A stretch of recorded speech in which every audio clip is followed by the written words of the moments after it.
L'Ancien Testament, si nous le résumons, c'est Dieu créateur de toutes choses qui souhaite communiquer avec les hommes qu'il a créés, qu'ils ne s'autodétruisent pas. Ce qu'il veut, c'est la justice. En hébreu, tzedaka. C'est-à-dire, je bénis l'homme, je l'ai placé dans le jardin d'Éden pour qu'il aime et qu'il nourrisse chacun. L'homme n'a pas souhaité s'intéresser, il a voulu devenir un Dieu, comme un Dieu. Alors, à un moment donné, c'est Dieu bénit, mais il fait pleuvoir sur les bons et les méchants.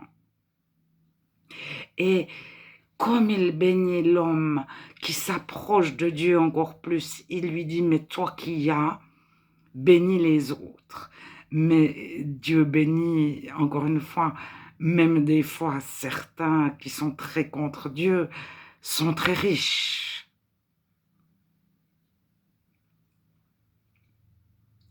Alors, comment ils ont acquis leur richesse? Ça, c'est autre chose. Mais les hommes se fabriquent des dieux. C'est de tout l'Ancien Testament. Ils souhaitent soit des hommes, soit des animaux pour Dieu. Et ils vont prendre des bouts de bois qu'ils vont sculpter et dire ça c'est mon Dieu. Ils vont prendre de l'or qu'ils vont faire travailler finement avec doigté, avec habileté et dire ça c'est mon Dieu. Et c'est Dieu est toujours en concurrence avec d'autres dieux. Alors, par la suite, lorsque Jésus arrive,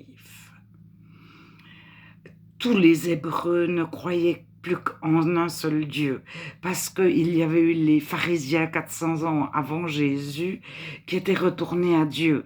Mais tout l'Ancien Testament, c'est on est vers Dieu, on n'est pas vers Dieu, on est vers Dieu, on renie Dieu, on a d'autres dieux, on prend le Dieu qui nous environne, les traditions de notre environnement, ou bien on va à Dieu. Alors, qu'est-ce que le juif? Moi, je vous laisse chercher de la Bible, mais par exemple, quand Daniel, après la fosse au lion, après la fournaise, le roi qui aimait Daniel, qu'est-ce qu'il dit au peuple? Qui deviendra un juif? Mais je vous laisse lire de vos yeux. Faut pas m'écouter moi.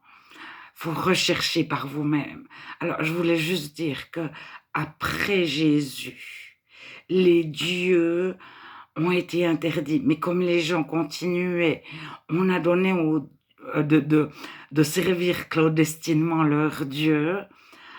Donc, les religions prennent toujours la croyance de la majorité.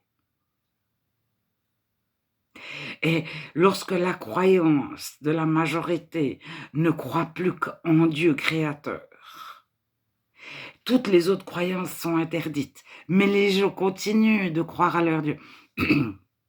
Alors, nous avons eu des statues de Jupiter. Il y avait écrit Jupiter, il a été effacé Jupiter et il est devenu Jean-Baptiste.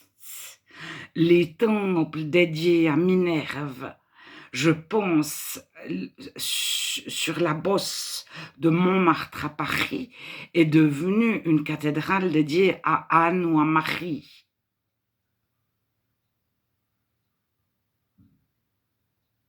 Alors,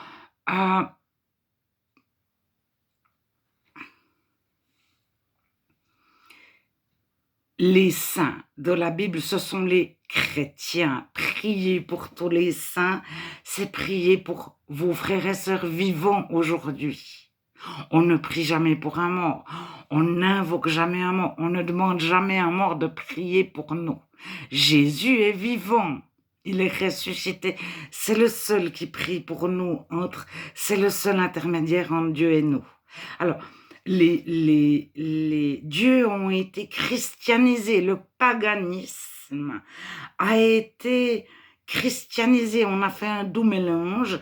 Et lorsque vous discutez avec certains chrétiens, ils vont vous dire: les saints sont des morts que je prie, etc. Puis je dis: non, non, toi, tu es un saint. Si tu es né de nouveau, tu connais Dieu, tu es aussi un saint comme moi, comme chaque chrétien sur la terre aujourd'hui. Parce que Jésus a payé le prix pour nous rendre saints. Alors, il faut faire très attention avec le vocabulaire utilisé, la compréhension qu'en ont des gens. Et il y a des personnes, on voit très vite, ils vont parler de Saint Paul, de Saint Pierre, de Saint Jean-Baptiste, mais pas de Jésus. Mais l'Ancien, le Nouveau Testament, les évangiles, c'est Jésus le Seigneur, c'est Jésus qui prie pour nous. Donc le chrétien se tourne vers Jésus. Alors, les autres vont dire: oui, mais on se tourne aussi vers Jésus, mais en fait, dans la vraie réalité, ils vont prier un autre qu'ils ont vu en statue ou en photo, qu'ils se représentent, parce qu'ils n'arrivent pas à prier un Dieu qui est le créateur de l'univers, qui est comme notre père, comme notre mère, mais qui n'a pas, c'est pas un être humain, mais c'est pas non plus un animal, ni un être humain particulier, ni un animal humain particulier. Alors, le paganisme souhaite toujours inclure les chrétiens comme étant Jésus le xème Dieu du Panthéon. Nous avons de multiples dieux, dont Jésus, ou dont le Dieu des chrétiens. Mais le Dieu des chrétiens, comme le Dieu des Juifs, est unique et il n'y a pas d'autre Dieu. Et les saints, c'est les êtres humains, frères et sœurs, vivant aujourd'hui.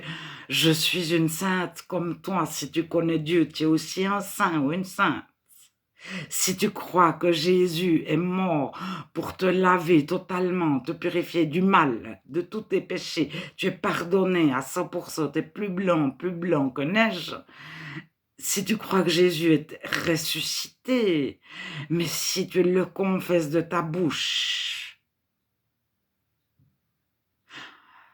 et que tu le crois de ton cœur, il faut que la bouche et le cœur disent la même chose. Tu es sauvé, tu es chrétien, chrétienne, donc tu es saint, sainte. Il suffit de lire un évangile ou deux, et les lettres de Paul, vous les saints, vous les fidèles, etc. C'est le nom qu'on donnait aux chrétiens, c'est des saints. Alors il faut lire Colossiens 1, 22 pour avoir et chercher ce que signifie saint en grec et irréprochable en grec. Alors, c'est intéressant de le lire dans plusieurs traductions de la Bible différentes, Colossiens 1, 22. Puis après, vous regardez ce que dit les définitions du dictionnaire, ouvrez aussi plusieurs dictionnaires.